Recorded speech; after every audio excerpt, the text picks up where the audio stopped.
Ladies and gentlemen, welcome to Chapter 4, Demand. Let's look at our vocabulary definition here and break that down a little bit. And I'll circle it for you.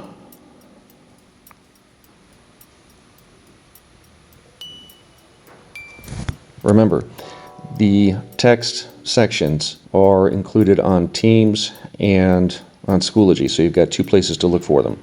And I do expect you to read these on your own.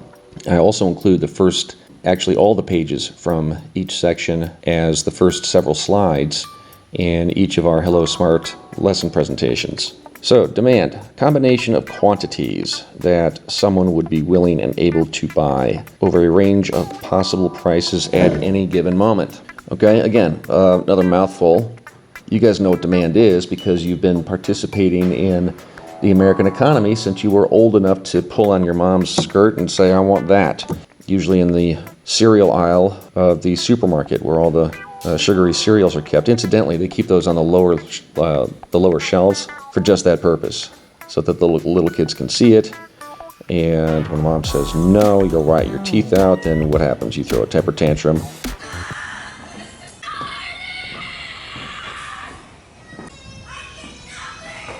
Embarrass the hell out of your mother, and you get what you want. So let's break this down into its components. Okay, the first one is this: a combination of quantities, okay, that someone is willing and able to buy. I'd buy that for $1. Over a range of possible prices. What we're doing with demand is we're measuring. And we're measuring the willingness of people to buy a certain item as the price increases or decreases. So we've got a graphic organizer here, and by the time I'm done with you in section 1 of chapter 4, actually you guys probably already know this. As the price for an item increases, typically what happens to the demand for that item? The demand for the item decreases. Okay? Or, in your notes, you can simply put as the price for an item decreases, then we can expect the opposite to happen. Demand for that item increases. Now, a little preview, spoiler alert as to coming events. Stop spoiling it, you vile woman! We call this the law of demand, which is one of your vocabulary questions, and it is the price that always drives demand with the law of demand. If the price is going down, then we expect demand to go up. If the price is going up, then we expect demand to go down. So as the price of an item increases, then we can expect the demand for that item to decrease. Or simply down arrow, go down. And vice versa. If the price for an item decreases, then we can expect the demand for that item to go up or increase. Okay? This is the law of demand, and it is always based on a change in price. That is the only factor that affects what we call the quantity demanded. If the price goes up, the quantity demanded goes down. If the price goes down, the quantity demanded goes up. Okay, so now I want to direct your attention up here to the essential question, because if you can answer this, then you pretty much know what's going on in section 1 of chapter 4. That's easy! How does demand help societies, and by societies we're really talking about producers, determine what to produce, how to produce, and who to produce it for? So think about this. If you're a business owner, if you're a producer, and you can't say you sell, we'll go back to the lemonade stand. Opening a lemonade stand. I've got my girls Megan, Billy. What's up, y'all? And we plan to sell out this entire stand by the end of the day. Young money. Say that you cannot sell all the lemonade that you've produced. Just sell lemonade, but it's cold and it's fresh and it's all homemade. Can I get you a glass?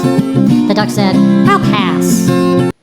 What does that tell you about consumer demand for lemonade? Hey, what are you doing? Hey, stop it! Hey, you're messing up here! Come on! What might you do to increase sales so that you can sell all your lemonade? What does it tell you about the price that you're charging for that lemonade? Okay, so this is very important. There are only two things that affect the quantity demanded. One of them is price, the other one is the quantity of the product. We talked a little bit about this in chapter 1 when we looked at scarcity. If an item is difficult to find, if it's scarce, if the quantity is not that much, what would you expect that to do to the price of the item? What effect would you expect it to have on the price of the item? If the quantity of a product is large, if it's very easy to find, what kind of an effect would you expect that to have on the price of the product? So we have a couple of new vocabulary terms here. Vocabulary! Okay, so we have the individual demand curve. We'll get to that in a moment. Okay. All right, now we're going to look at the individual demand schedule. A demand schedule is a table that shows the various quantities demanded of a good at different prices and can also be used to show the maximum price that a consumer would be willing to pay for an item. What your book says is this: the individual demand schedule shows the quantities demanded of a product at all prices that might prevail or be most common in the market at a given time. Now, what does that mean? First of all, let's take the word schedule. All a schedule is a table, almost like a spreadsheet, usually with two columns with numbers in it. And when we're talking about the quantity demanded, what we're talking about is the amount desired at one particular price. The information that we're putting in those two columns is this: the price of the product and the individual number of units of that product someone's willing and able to buy at that price. So let's have a look down here at the next vocabulary term, okay, which is microeconomics. Let's move that out of the way. Branch of economic theory that deals with behavior and decision-making by small units, such as individuals and firms. Basically, it's the buying decisions of people and small businesses. Let me go ahead and get the charger with it. So I don't need the box, just the charger. Okay, I can get you the charger, but you gotta take the box too, because that's how Apple sells them. You can't sell one without the other. What? Now, why might a large business, or any business for that matter, be interested on what motivates someone to buy a product or not buy that product? Hey, sitting out there waiting to give you their money. Are you gonna take it? Are you man enough to take it? And while you're thinking about that, it can go ahead and show you what the demand schedule would look like. So when we're talking about a demand schedule, basically this is what it looks like. Okay, you've got a table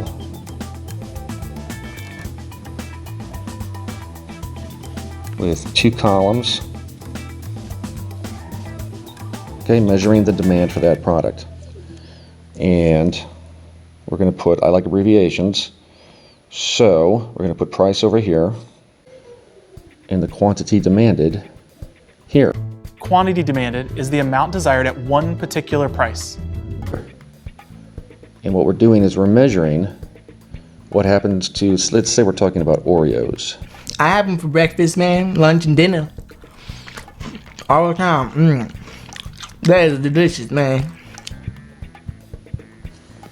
Okay, and we're measuring a person's individual quantity demanded based upon the price of that Oreo. So, say the Oreo costs $10. Okay, would you buy an Oreo for $10? Let's say that this particular individual would buy one Oreo for $10. He really likes Oreos. Okay, then the price drops to $8. Okay, now the Oreos are a little bit more inexpensive. Now maybe he decides, well, all right, fine, I'll buy two. Let's say the price drops to $6. Okay, what do you guys think? Is he going to buy more or less Oreos? Probably more. Let's say now, because the price is $6, he's going to buy 4 Oreos. Let's say the price drops another 50% by 3. So we started at $10, now we're down to 3. Price for those Oreos has gone down to $3 per Oreo. So we can expect the number of the Oreos that this person is buying to increase. Let's say that he decides, okay, I'm going to buy 12. And let's say price drops again to $1. I'd buy that for $1. We can expect the number of Oreos purchased to go up again. Let's say now they go up to 20. In every case in this schedule, you'll see as the price drops, the number of Oreos sold goes up. So at $10, we sell 1 Oreo. At $8, we sell 2. $6, we sell 4. 3, 12, 1, 20. So we have just measured this particular person's demand for Oreos. Now, this is the demand schedule. The individual demand curve is the X and Y graph that we use to plot these points. And I'll show you that in just a little bit. Contain your enthusiasm.